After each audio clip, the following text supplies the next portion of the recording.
Do, do, do, do, do, do, do, do, do. Wave a hand, wave a hand, wave a hand, and do, do, do, do, do, do, do. And this Christmas will be a very special Christmas for me. Do, do, do, do. Do, do, do, do, do, do, do, do. Wave a hand, wave a hand, wave a hand, and do, do, do, do, do, do, do.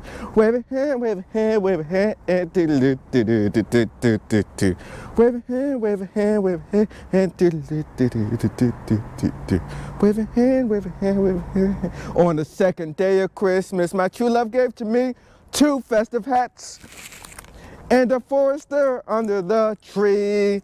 Hey guys, it's Chris, and in this video I have the 2025 Subaru Forester Touring. And in this video I'm going to show you guys all of its different features, take it on a drive, and see how it compares against the competition. P.S. A hybrid version will be coming early next year, so stay tuned for that because I'm more excited about that version to compare against the RAV4 hybrid. But now, let's go ahead, drum roll, get into this review. Look on the outside of the 2025 Subaru Forester Touring. This is your key fob with lock. Unlock is your Subaru logo with your tailgate release and panic button at the bottom of the key fob. As equipped, this vehicle is $43,260, dressed in a River Rock pearl exterior for $395 on a brown leather interior. Now this particular version does have the popular package for $1,165. All information will be in the description below. Now the Forester is all new for 2025 with a hybrid version set to come sometime early next year, as well as, fingers crossed, a wilderness off-road rugged version. Now looking at your front end fascia right here, you have a full LED headlight setup with your deer rails up top, which doubles as your turn signals, and LED low and high beams further down below, with LED fog lights right here in your lower front bumper. You have an all blacked out Subaru logo front and center with your Subaru logo, as well as a front view camera system just below. You also have a sensor for your eyesight, driver assist technology, which you'll try out on the road. Coming over here to the wheels, we have a 19-inch gray 5-spoke air design wheel wrapped in the all-season tire. You have blacked out mirror caps with your LED turn signals and side view camera system just below, with keyless entry for your front door handles. This right here is your window sticker. Check out the description below for all options and features of this particular version right here. Looking up top, you have blacked out roof racks with a panoramic sunroof to give you an air feeling inside of the cabin. Now speaking of dimensions, it's 183.3 inches long from nose to tail with 8.7 inches of ground clearance. One thing I do also want to point out as well is that this does have symmetrical all-wheel drive spelled out on this rear pillar right here, which is Subaru's biggest selling point. Coming around back, you have a full LED taillight setup back here for your LED brake lights with your LED reverse lights, which are right here, and halogen turn signals right there on this corner. You have touring badge right there, and Forester is actually spelled out in the same body color, which I think is very cool. Also too, over here on the passenger side, you have a 16.6 gallon gas tank.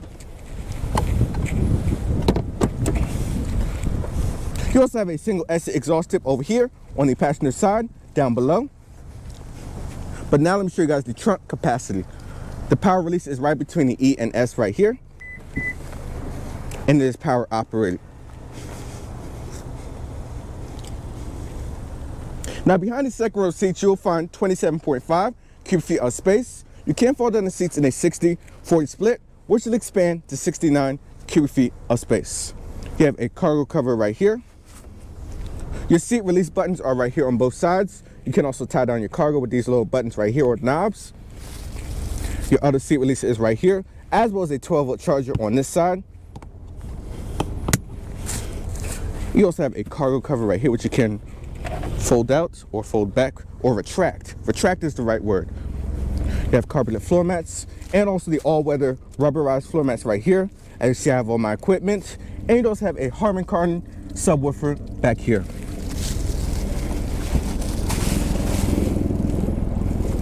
Now under here you have a little bit more storage with a cargo box. Now to close the tailgate, you can use these buttons up top to either lock the doors, close the tailgate, or close the tailgate like so.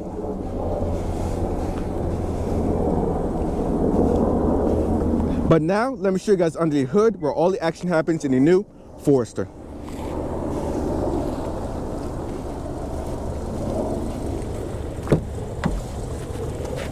Hood release is down here.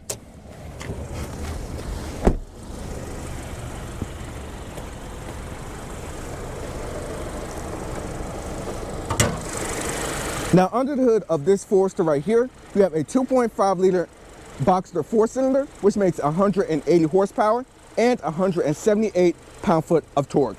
It uses a linear CVT transmission while getting 25 city, 32 highway, and 28 combined with a curb weight of 3,664 pounds. One thing I also want to mention too is that how light this hood is. I can literally do a whole morning workout with like no problem at all. Look at that.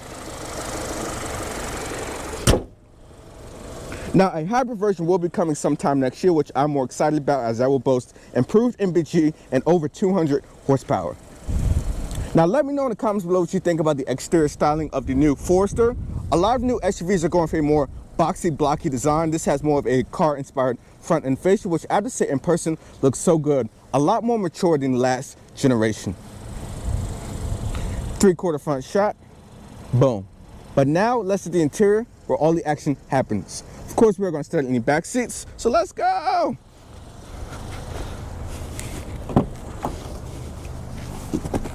Hopping out back at 5'6", I have about 7 inches of legroom right here.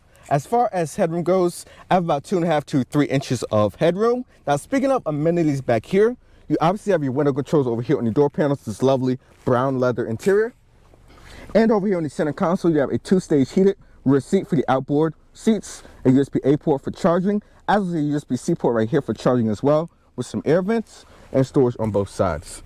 You also have a panoramic sunroof to give you an air filling, the side of the cabin, with some LED illumination up top. Here's a quick look to the cockpit. Boom. But now, let's hit the driver's seat where all the action happens in the new Forester. I like the name Forester too. Very like wilderness-esque. Now looking at the interior, this is a brown leather interior. Over here on the door panels, you have like this suede insert right here with some more brown right here with all your window and mirror controls, as well as a 2-person memory setting right here for your driver.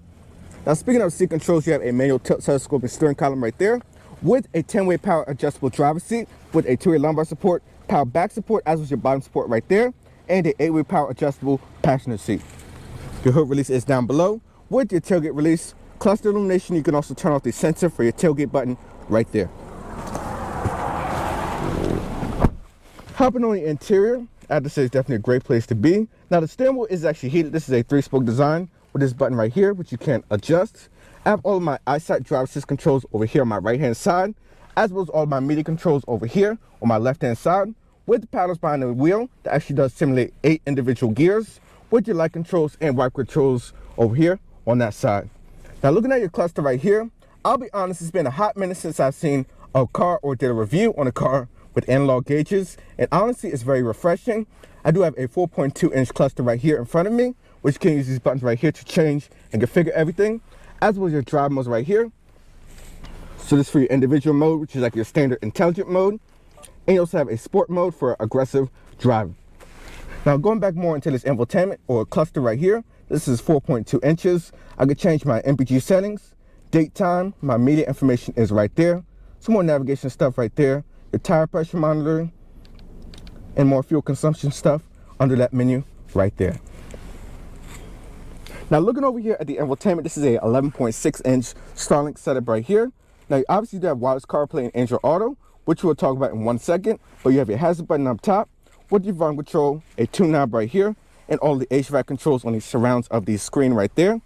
Now I do want to try a quick audio test. Now it does have 11-speaker Harman Kardon sound system. Obviously wireless CarPlay and Android Auto is standard. So let's try out the audio.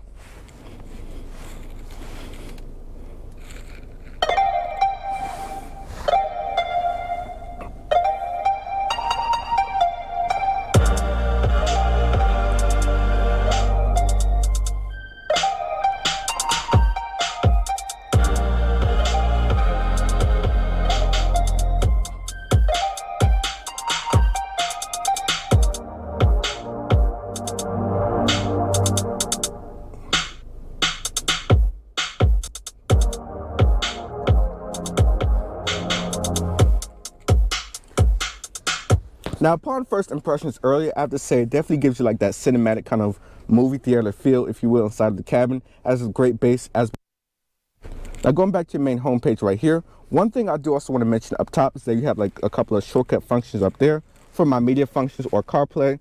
I can also toggle right here for your navigation, your fuel consumption, accelerator pressure, and so on, as well as your breakover and departure angles, weather, X mode right there for like off-road driving, so you have like a deep snow mode / mud mode, or snow dirt, or normal for everyday driving, and so on. Now this is your main home page right here. You also have embedded navigation, so let's try a navigation test. The response feedback can be a little bit faster.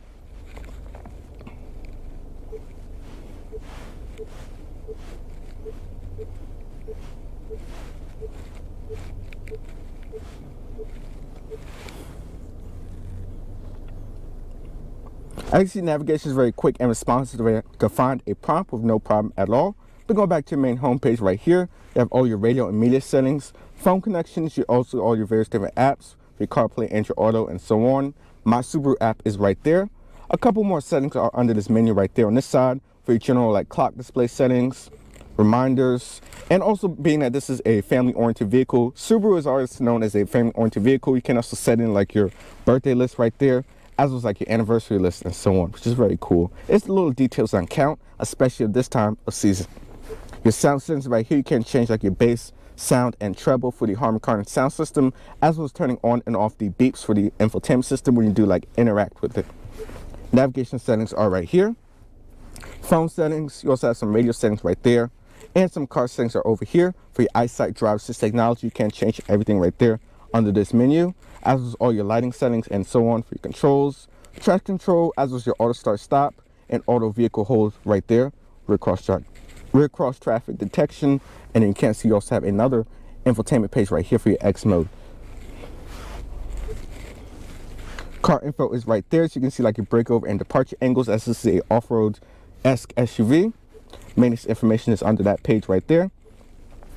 You can toggle over for your traction control functions, auto hold. You also have a valet mode. You can turn on and off the screen with that function right there. Now looking further down below, you have a couple more shortcut buttons right here for your vehicle settings, which can pull up all your vehicle control stuff right here. Traction control, as well as your X mode and so on. Also I have the cruise control set to dynamic, so it's a little bit more reactive. Your driver assist yet again under this page.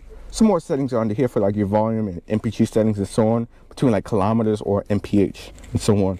You have a auto start stop defeat button. The main homepage button is right here, which is very important, as well as all your phone connections right here. You can't see my phone is connected, as well as a user profile button right there.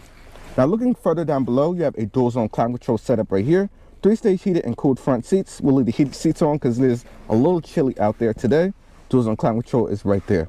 Now looking further down below, you have a aux cord, which I haven't seen in a car in a hot minute, as well as a USB-C port right here for charging and connectivity to the infotainment system, as well as this USB-A port right there. A wireless phone charging pad further down below. My iPhone is just chilling right here with no problem at all. Also, you can see the push button start and the trip reset button from this angle. Now this is your gear shifter for your linear CVT transmission. I can put the vehicle into reverse right here. We do have a full top-down view, as well as a back view right there with a full 360 camera. You can see your sensors with trajectory lines. We do change the steering angle. I can hit this button right here to change all of the 360 camera angles around the exterior. We go down to neutral drive. You can also activate the camera right here when I push the button yet again. This is from the front view. Top view, you can go off the side so you can see like the steering wheel right there when you do turn that. And then a full bird's eye front view right there. You also have a manual mode right there and back to park. You have an electronic parking brake right there. Two cup holders are a pretty good size, as well as a 12-volt charger right there. And a little bit more storage right here in the center console. Now looking up top, you'd have a digital rearview mirror right there with your garage door openers just below that. You can also go back to a more traditional view right there, with all your LED illumination up top for your telematic stuff and functions, with your sunglass holder up there. You can also open up the panoramic sunroof right there with that button. Now the opening is actually a manual shade, so let me not tear my rotor cuff. Whoosh, whoosh, because you know I'm a short individual, but as you can see, when it is open, it does give you an air feeling inside the cabin, and you can tilt and slide open that button right there. But now let's take the new Forester for a drive and see how it does in the rear world. So let's go! First, starting off behind the wheel in the new Forester. Speaking of visibility out the front, rear, and sides, I can see very good over the hood, as are the side mirrors and even out the back for a traditional shaped SUV like this. This one does also have a digital camera mirror, which really comes in clutch with rearward visibility. Now, first starting off, the CVT transmission, which is very smooth shifting in everyday driving, does also have 8 simulated gears, which you can interact with as manual mode, and the paddle shifters behind the wheel. Right now we are in its intelligent mode for everyday driving, basically like a normal eco mode. And you can also put it into a S mode right here for sporty and dynamic driving. Speaking of the ride quality, it is great. I do have a strut suspension up front with a wishbone rear suspension out back. When paired with these 19-inch wheels, it is very smooth. You obviously can hear a little bit more tire noise than like your typical SUV or whatever, but other than that, it's pretty good. Now, doing to try a quick acceleration while nobody is behind me, I'm just going to turn off traction control, and then I'll just do like a quick brake boost.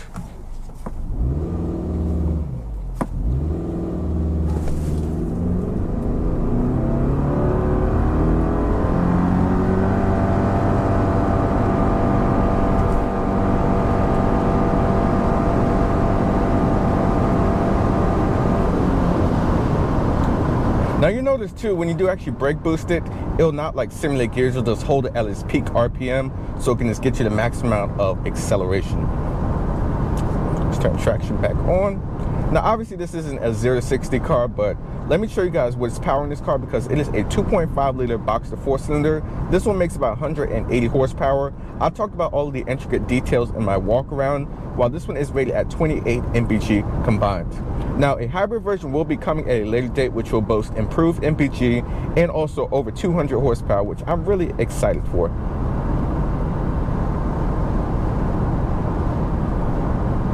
Once you get over about 60 miles an hour or so, you can definitely hear a lot more wind noise. But the ride quality is very smooth.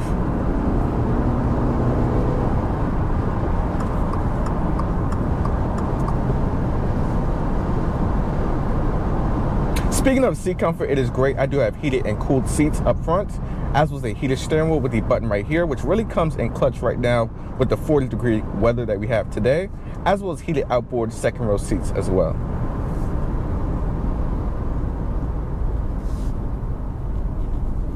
Speaking about the technology real quick as we sit here at the lights, looking at your cluster right here, you have a 4.2-inch display right here. And I can't even remember the last time I reviewed a car with an analog like gauge cluster for your speedo, as well as your tachometer. I believe it was the Nissan Sentra that I reviewed last year, November in 2023. But it's really refreshing to actually see some analog gauges in the car, a new car. Now the main infotainment setup right here is a 11.6-inch Starlink infotainment setup. Wireless CarPlay, Android Auto, you have all your various different functions. Embedded navigation is right here. Now if I push this camera button, I can't activate a full 360 camera as we are in drive, so it'll show you the front view camera system in all detail. You have a top-down bird's eye view as well as off the sides, so you can see like your steering angle and so on right there, which is very cool for low-speed driving. But the response of the infotainment is also very good. I do wish it was a little bit more responsive, a little more reactive, if you will, but other than that, everything is very simple and easy to use.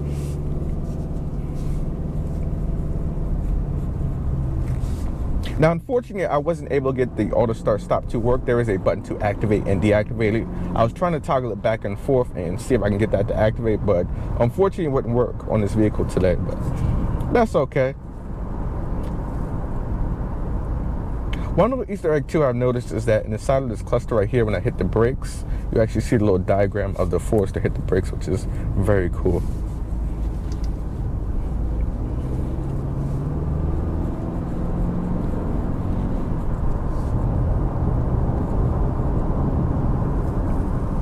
Now for good measures, I want to show you guys another 0 to 60, but this time I'm not going to brake boost it. I'm going to show you guys the simulated gear shifts.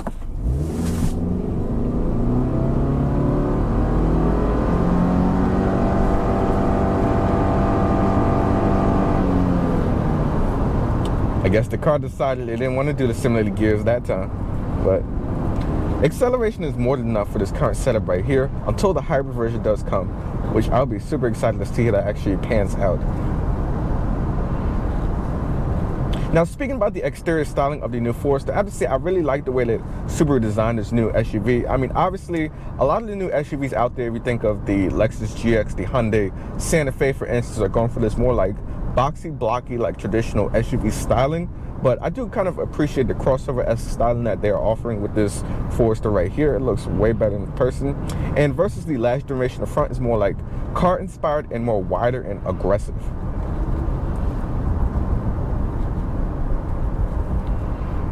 The car is very smooth around city driving right now, might I add as well. Instant MPG, I just saw 30.1.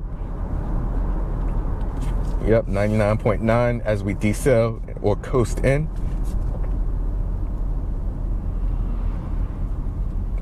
Now this is a brown interior. Now personally, I'm not a brown interior fan, especially like those interiors that literally look like fecal brown, but I have to say this has a nice balance with the interior. You have like the suede, like I mentioned in the Walkaround, with the little brown accents. It looks so good.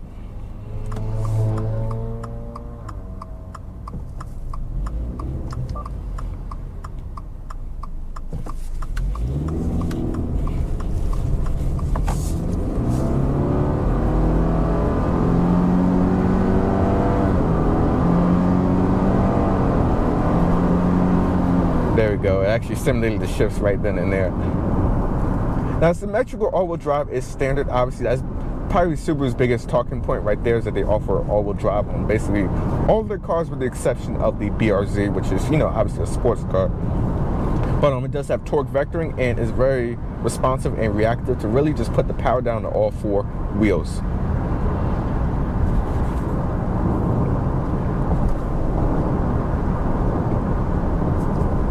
This panoramic sunroof just really gives you an air feeling inside of here right now. When paired with this brown interior, it just feels so good. The only problem that you do have to worry about with the panoramic sunroof is that me being a shorter individual, I don't want to tear my rotor cuff trying to, you know, open the shade, which is manual adjustable. But, you know, other than that, it's pretty good.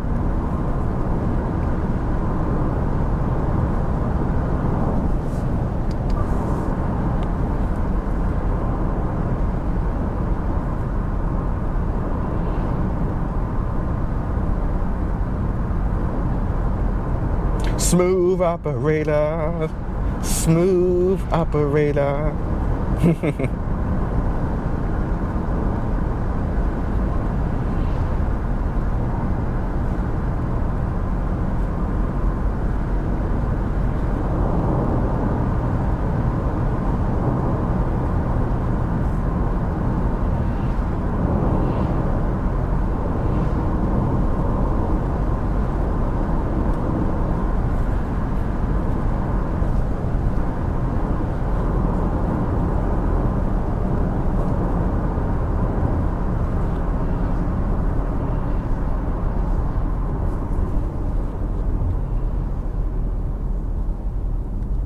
Yeah, just missed the light. We're gonna be here for a hot minute.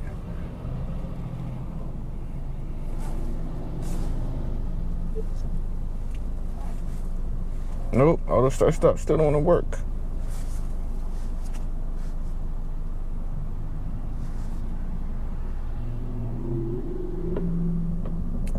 Oh, that's a nice sounding scat.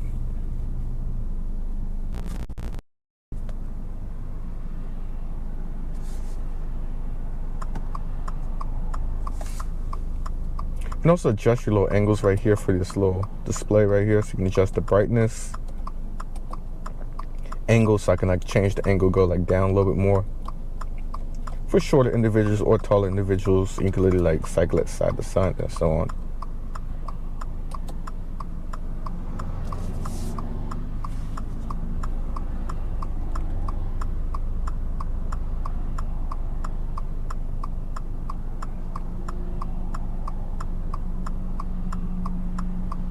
Now this does have the full suite of eyesight driver assist technology. You can activate that if you hit the car icon right there. Go to your driver assist page right here. You have automatic emergency braking, lane departure warning, rear cross traffic.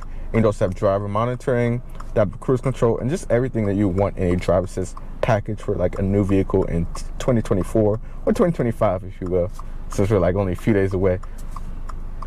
What's a G82 and for? But back to that. So I'll actually demonstrate the adaptive cruise control once we turn to this light right here. Lane keeping assist is also great too. Gives you like feedback in the wheel, and then you get like this little illumination inside, like right here in your line of sight. It'll illuminate like yellow when you veer out, or like green when adaptive cruise is activated, and also come up inside of this little cluster right here.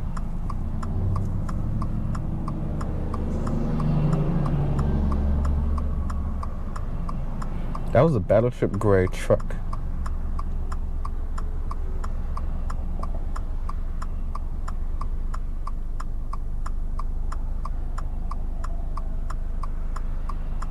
Also, I didn't mention too that this version does have a 2-person memory setting too for the driver, with this 10-way power adjustable seat. Passenger is a 8-way adjustable.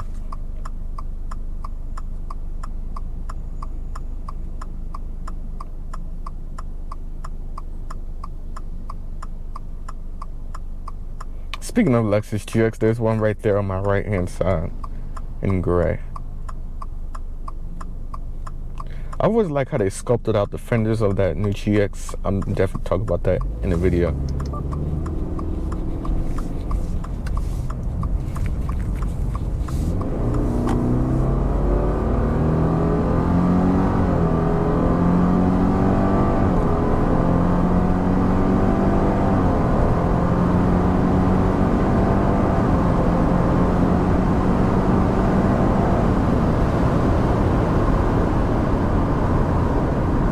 And on the brakes. Now I'm gonna get behind this minivan for 1 second. Yeah, let's get behind this minivan, and I'm sure you guys adaptive cruise control right here, so I can set my speed. You can go all the way out to about 4 following distances, or all the way down to 1, or even down to, yeah, I think I would say 1 is very safe. As you can see right here, it's illuminating green, letting you know that the adaptive cruise is actually set. You also have your lane keeping assist with steer assist, so if I do veer over, keep hands on the wheel, and it will also give you a chime and illuminate red right here in this little lighting setting or element. There we go. Just going to show you guys that one more time.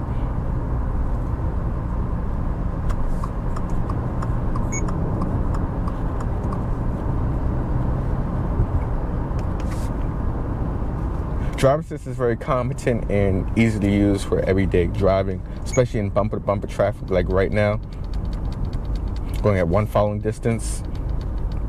And what I like too is that the blind spot monitoring is like integrated into the mirrors, not like outside the mirror where other people can get distracted and see it, which is very cool. Now overall, what do I have to say about the new Subaru Forester? Now as far as the technology aspect, it's definitely 10 times better than I anticipated.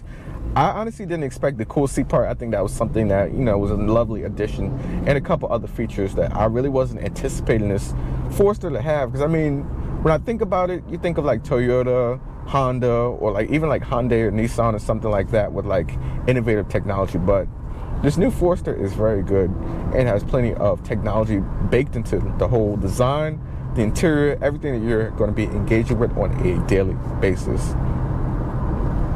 But I talked about all the things I like and disliked about it. The only thing I would probably wait for is the hybrid trim, which I stated before is coming sometime in 2025, which will have over 200 horsepower and improving MPG, which I think will be my personal take if you were to go for a Forester. What I like too is that all the technology is proven technology. That's the biggest point I want to actually convey in this video today, is that it's proven technology. It's not like we're so groundbreaking that it's going to break on you in the first day, where a lot of these new manufacturers are like adding all of the latest technology, and you'll see all these new cars with like recalls and so on. But everything in here is straightforward, simple, easy to use, and it's proven technology. And me not even being like a brown interior guy, I really just like the way the whole interior is set up. And this kind of like iPad design display setup is here is very cool. I just wish that the response was a little bit more reactive than like it is, because it is a little bit laggy sometimes, I'll be honest. Damn, I was lagging myself. But the screen is a little bit laggy, so if they could just pick up the pace of the screen, I think it'll be a nice screen layout and so on. But I'm gonna go ahead, I'm gonna wrap up this video. This is Chris signing out, and I will see you guys in the next one. What y'all think? Chick-fil-A for dinner? Should that be the move? Give me grilled chicken, mac and cheese, And I'll probably get like a kale salad. You guys tuned into the wrong channel. This ain't a mukbang. This is a car review channel. But I'm going to go ahead and wrap this video. This is Chris signing out, and I'll see you guys in the next one. Peace.